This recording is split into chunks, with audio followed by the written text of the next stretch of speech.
सिंधुदुर्ग जिल्ह्यात प्रथमच ओरोस इथं Mahindra first choice multi brand car service workshop Jaitapkar automobiles. कोकणातील मच्छीमार बांधव लोकसभा निवडणुकांवर बहिष्कार घालण्याच्या निर्णयावर ठाम आहेत। मालवण दांडी येथे रत्नागिरी, सिंधुदुर्ग व रायगड या 3 जिल्ह्यांच्या मच्छीमार एकता मेळाव्यात मच्छीमारांनी या निर्णयाला पाठिंबा दर्शवला। आतापर्यंत मतांची गोळाबेरीज करणाऱ्या राजकारण्यांना धडा शिकवण्याचा इशाराही त्यांनी दिला। जैतापकर बिल्डर्स अँड डेव्हलपर्स 20 वर्षांपासून गृहस्वप्न साकार करणारं एक नातं विश्वासाचं। कोकणातील मच्छीमार बांधवांचा एकता मेळावा सोमवारी मालवण दांडी येथे झाला। कोकणातील मच्छीमारांचे आतापर्यंत कोणतेही प्रश्न राजकीय मंडळींनी सोडवले नाही। त्यात LED लाईटद्वारे प्रशासनाच्या माध्यमातून केले जाणाऱ्या मच्छीमारीमुळे पारंपरिक मच्छीमारी बांधवांवर उपासमारीची वेळ आली आहे। कित्येक वर्ष हा वाद चालू असून मच्छीमारांचा हा प्रश्न आम्ही सोडवतो असे आश्वासन देऊनही कोणत्या राजकीय पक्षाच्या मंडळींनी प्रश्न सोडवले नाहीत। आतापर्यंत मच्छीमार बांधवांच्या मतांची गोळाबेरीज करण्यातच राजकीय मंडळी गुंतलेली दिसत होती। त्यामुळे आता सत्ताधारी, प्रशासन आणि राजकीय मंडळी यांच्या विरोधात एकत्र आलो आहोत असा घणाघात मच्छीमार नेते महेंद्र पराडकर यांनी केला। यावेळी आयोजित मेळाव्याला उपस्थित मच्छीमार बांधवांनी 58,000 रुपयांची आर्थिक मदत केली। यावेळी अध्यक्ष रमेश धुरी, मच्छीमार नेते गोकुलदास मोटे, आनंद हुले, राजन सुर्वे, ज्ञानेश्वर खवळे, छोटू सावजी, आप्पा वांजरकर, खलील वस्ता, हेमंत गिरप, तात्या मसूरकर, संजय बांदेकर, गंगाराम आडकर आदींसह रत्नागिरी, सिंधुदुर्ग, रायगड मच्छीमार नेते, मच्छीमार समाज बांधव, महिला वर्ग मोठ्या संख्येने उपस्थित होते। मच्छीमार एकता मेळाव्यामध्ये आम्ही लोकसभा निवडणुकीच्या पार्श्वभूमीवरती उपस्थित जनसमुदायाला हेच सांगण्याचा प्रयत्न केला की 2011 सालापासून आम्ही पर्सिनेट मासेमारीविरोधात या ठिकाणी पारंपरिक मच्छीमार संघर्ष करतोय।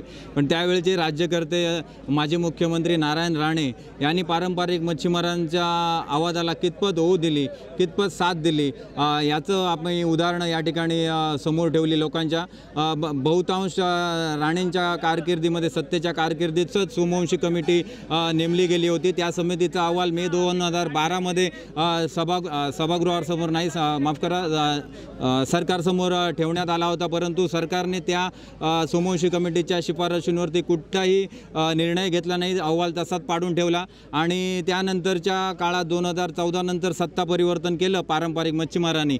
तर मुख्यमंत्री देवेंद्र फडणवीस यांनी त्याची तातडीने दखल घेत 5 फेब्रुवारी 2016 रोजी सरकारने अधिसूचना पारित केली सोमवंशी समिती अहवाला। म्हणजे त्या सरकारने समिती नेमली आणि या सरकारने त्या समितीच्या शिफारशीनुसार अधिसूचना पारित।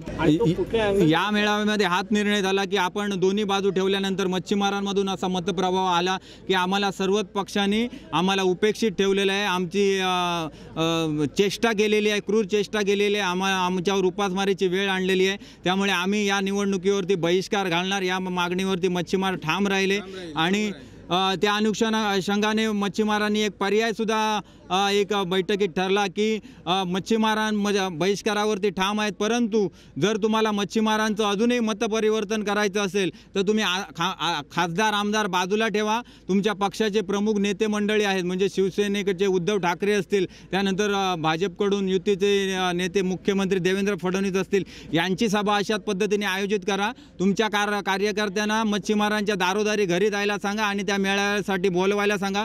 मच्छीमार संघाचा कोणताही पदाधिकारी मच्छीमारांना आवाहन करणार नाही की त्या मेळाव्याला तुम्ही जावा। तसंच त्याप्रमाणे इतर पक्षांनाही ते आव्हान खुलं आहे की इतर पक्ष जसे स्वाभिमान पक्ष असेल तर नारायणराव साहेबांनी सुद्धा तशा पद्धतीची सभा आयोजित करावी, त्यांच्या कार्यकर्त्यांना घरोघरी पाठवावं, मच्छीमारांना बैठकीला बोलावं आणि नंतर मच्छीमार ठरवतील की आपण बहिष्कारावरती ठाम राहायचं की मतदान करायचं। हा निर्णय सर्वस्वी मच्छीमार घेतील आणि त्यासाठी मच्छीमार सहभागी आहे। म्हणजे जे मच्छीमारांपासून आतापर्यंत दूर राहत होते त्यांना कुठेतरी जाग्यावर आणण्याचा निर्णय या ठिकाणी मच्छीमारांनी घेतलेला आहे आणि निश्चितच हा चांगला निर्णय आहे। मच्छीमार या निर्णयावरती ठाम राहतील आणि आपल्याला अपेक्षित असलेला न्याय मिळवतील।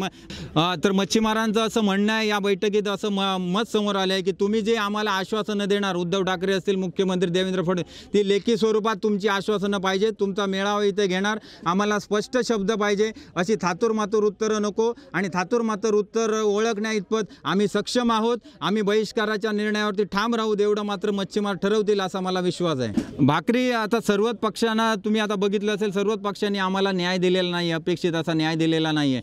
आज नारायणराव राणे जेव्हा सत्तेमध्ये नाही आहेत, अर्थात ते भाजपचे सहयोगी खासदार आहेत, परंतु सत्तेत तसे नाही आहेत.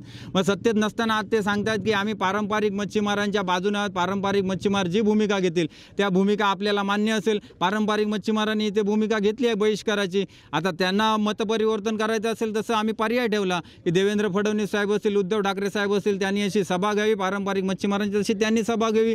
लोकांना हमखास शब्द द्यावा, स्पष्ट शब्द द्यावा, 100% खात्रीचा शब्द द्यावा. लोक ठरवतील बहिष्कार रद्द करायचा की नाही, ते मतदान करायचं ते.